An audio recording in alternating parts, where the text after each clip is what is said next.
In commemorating World AIDS Day, which took place on Sunday, we have a doctor on the show to discuss what to do to reduce the scourge of HIV/AIDS amongst persons aged 14 to 24 years. This age bracket falls between children in secondary schools and the universities to build new generation from this disease.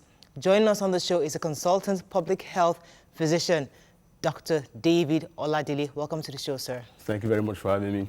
You can call us on 070-806-6804. You can also tweet us at TVC Connect, please hashtag your TVC so we can read your tweets. All right, when we were growing up, they were telling us about protection or abstinence and all that. But we now see young kids between 14 and 24, they're very sexual. For whatever reason, they're active. And we must not lose sight of that fact. Now, the campaign we grew up with is not very prevalent today because we just assume that everybody already knows. But today, we're practically silent on this issue of HIV/AIDS, which is still existing. So what can we begin to do, especially for those young kids that just feel as if they feel that being sexually active is normal, it's a modern thing, it's trending, it's an in thing to do. Many of them do not understand the consequences. So could you please help us again share the consequences of and how far we've come with this disease in Nigeria? Well, okay, two questions in one. Let's see how we talk. Let's start with how far we are going with HIV/AIDS. It's always good to go down the memory lane. Yeah. The first HIV case in Nigeria was diagnosed in the year 1986. And from then till now, a lot has taken place. In year 2002, that is when the federal government of Nigeria rolled out HIV treatment. And in year 2004, we had the support of the US government through the PEPFAR fund. And the prevalence has gone from 4.1 in 2010, now it's 1.4. So if you want to talk generally, look at numbers, we have made some progress. Yes. But when we look at absolute numbers, Nigeria being, we're around 200 million people now, and if you look at, compare that prevalence and the numbers with other countries in Africa, we are nowhere to be found, but number 2 in Africa, as it were. So there's a lot to be done. UNAIDS, United Nations Program for HIV and AIDS, reported that the age group just mentioned, that's 40 to 24 years, about 3.9 million have HIV worldwide. And I just saw one data that really got me started. About 1,600 are infected daily in that age group. No, generally, globally. The world. And globally, 1 young person in that age group die every 10 minutes from HIV. So HIV is still very much with us. And why this age group is very important is because they are risk takers. Like rightly said, they don't know they are the right from the left. And they feel that they are invisible, they want to enjoy their life, they want to go have fun, they want to go to clubs, do all manner of stuff. And because of that, they don't understand prevention. They don't understand how to take care of themselves. And again, our healthcare system is not structured to accommodate them. I saw a video online about a young lady who went to a certain hospital.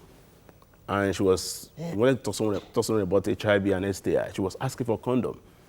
Apparently, she didn't know that the nurse there was her mother's friend. And she shouted, "You're already having sex. What are you looking for? Why are you looking for a condom? I'm going to tell your mother." Of course, she left. I think it was the drama, but that is what happened, really. Most of our health centers, they are not youth-friendly. So even when they are in need of care for STI, sexually transmitted infection, or HIV, they don't know where to go. So there's a culture of silence. That's another thing. Parents don't even talk to their parents, to their children about HIV. So there's a culture of silence about it. We talk. Oh, now you're talking. They talk to No, us. it's sex they talk. They don't talk about HIV. But the talk is that... The consequence of premarital sex was told to me that it was... No, but the talk is those that if a man touch you, you're going to get pregnant. No, That's why we don't do that anymore. We don't do that anymore. I wanted to talk Those are about lies. at 12 in just 3 or so. I got my first pack of condoms. Oh, fantastic. But it was male condoms in school. So they brought the condoms. Was that in Lagos? In Lagos here. Okay. And they made all of us come out in there at 1 p.m. Assembly. And that's announcement time, serious business time. Come on now. We had our VP guidance and counseling then address us on HIV. And then they distributed packs of condoms to us. Everybody took 2 packets. Whether you are sexually active or not, take Just it to collect. So I wonder now how there's so much more social media, everything, and then they don't have such an intervention in schools.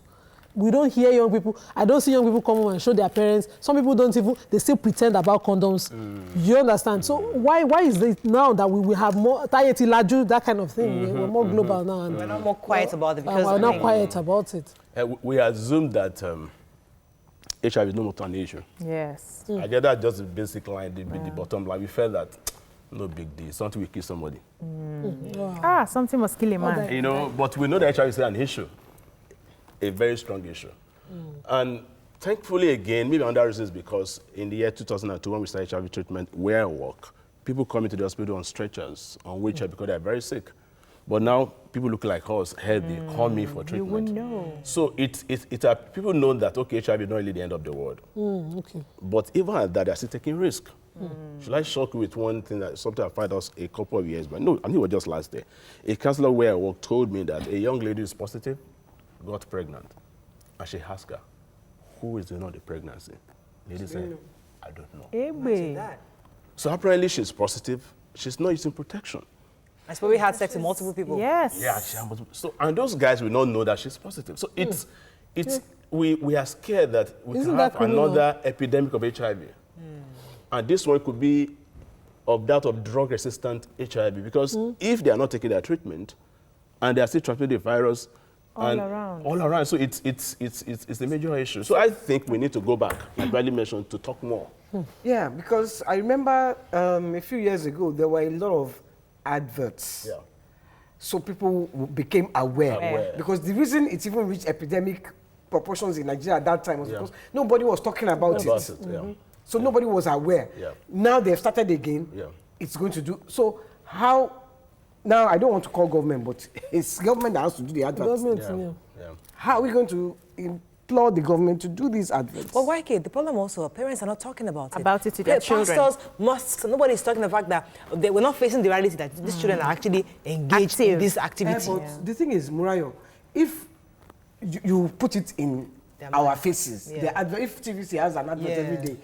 There was one that time now, abstinence and mutual fidelity is the solution to HIV. You know, I know that one very well. Their project. Another TV station takes it up. They start every morning. The pastors will watch the TV. They too will take it from there. It is being in our faces. That's the only way.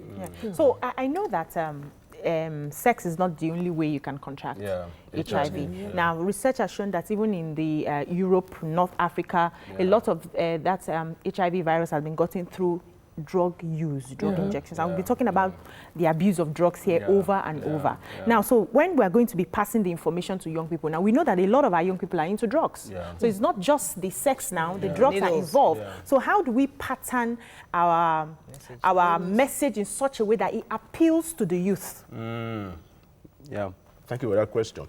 I will approach it in two ways. First, I want to talk about the fact that people that use drugs, we know that 7 out of every 10 of those who get HIV got it through sexual means. But the remaining 3%, it could be through injecting drugs, it could be through sharing needle objects, it could be vertical transmission, mother to child. Now, be that as it may, another aspect that you touch on, I just want to quickly brush on is the fact that when people use drugs, they might not really be using intravenous drug, but when they take, we have a lot of things they take now, squishy, all this tramadol, you are disinhibited. Meaning that you know squishy. Are you sure you don't drink it? Hey, Jesus. I will still be like. Go ahead, Mike. Don't mind him. I just learned about I just try to put my leg. Well, no, I'm a public health physician. I know what's happening around me, so I should know that. Now, a lot of these young folks, when they drink this stuff, they are disinhibited. In other words, they throw off their guard. So they are most likely to practice extreme sexual practices. Some are involved in anal sex, some don't use condoms, so, and the risk is higher in that regard. Now, the second aspect you mentioned, that how do we now reach out to them in a creative way? And that is one of the things that we are doing at the Nigerian Institute of Medical Research now. We have a grant with NIH in the US, in partnership with some other institutions outside the country, St. Louis University in Missouri, and University of North Carolina in the US. We are championing an innovative approach to encourage HIV self-testing. Self-testing? Self-testing. Okay. So what is HIV self-testing? It's like pregnancy self-testing. Oh, okay. A young lady go to the shop, buy a kit, check for pregnancy. Right. So we are trying, there are kits that I can use in the comfort of my home to test for HIV. Without prying eyes. Without the prying eyes of the adults or going to the healthcare facility. Let me pause. We're going to come back to it. Let me take this call from Benjamin. We're going to break. Benjamin, are you still there? Yes. Thanks for calling. Go ahead, please. On the first topic you treated earlier, you talked about people with disability. Are you with me? Yes, very much we are. Yes. The way people with disability is being treated in the country is something worrisome. Last week, few weeks ago, I lost my wife simply because of that. We're at the hospital. A nurse came outside to attend to us. Actually, we said she now requested for a wheelchair. Unfortunately, the nurse went back on her feet, playing with the phone, while she told us that she was going to get us a wheelchair. So in that kind of situation, what will you do? What do you do? A day after, she passed away. It's a very serious scenario in my mind. After treatment, she was given a treatment. There was no bed. We were referred to another hospital. The treatment after that was very poor. They saw her on the wheelchair throwing up. None of these nurses could attend to her. It's a very, really, very so sorry for your loss, sir. This is something that we're going to keep talking about concerning the medical sector in our country. It's not something we're going to take lightly, and I'm really sorry for your loss. We're going to go on a quick break now. We'll come back. We'll talk about this kit you mentioned. Stay with us. We'll be right back. Thanks for staying with us. So, yes, YK. Yes, I have some tweets, please. Go ahead. Yes, Andrew in Chatham says, please talk or release an Afro-pop tune for the 18 to 24-year-olds about HIV, both through sex and drug use, needle sharing. I wanted to read that one because it's very important, because that's what they listen to. Yes. All these young kids, it's this Afro-pop that they listen to. So if government can even sponsor one, they will hear it and they will take notes. In days when NBC have a battle, banning songs that promote premarital and, young adolescent casual sex and all those things in the name of music. We have one like that promoting something like that. I'd like to go back to the issue of the kids, because that's really important. If people have that power to know, but unfortunately that's not enough to get them to tell, to share, because yes, you know your status, but I can't compel you to ensure that whoever you're with, you tell them, this is my status. But you can protect yourself by demanding. Well, so how is this kit ready in the market, or is it just still an idea? What exactly, what's the status of this kit you're talking about? Okay, all right. Like I said, we are trying to pilot this. Okay. And what we're trying to do, the kit is just part of what we're trying to do. We're trying to promote HIV self-testing. But we're not doing it the way it's been done before. Okay. Because what we have in the country is that you have the different cadre government make a decision, a policy, this should be done. And they roll it out the way we think. But we stay back in research mode that, okay, what if we have the young people, ask the young people themselves how they wanted to be tested for HIV/AIDS? Very good. Now, what is your idea of the best way to promote HIV self-testing among the young people? So, about 2 months ago, we launched a contest online on our social media platform, and people submitted their ideas. We even wrote letters to secondary schools in Lagos, private and public, and they sent in their entries. We collected the entry. This just last Sunday, we had an open field event at the police college in Ikeja, in which the top 30 came out to pitch the idea publicly on what they think is the best way to actually test for HIV/AIDS. And one of the things that you mentioned was one of those things they mentioned, that, okay, why don't we create awareness through music? That could drive it. Then some said, why can't we go to barber shop?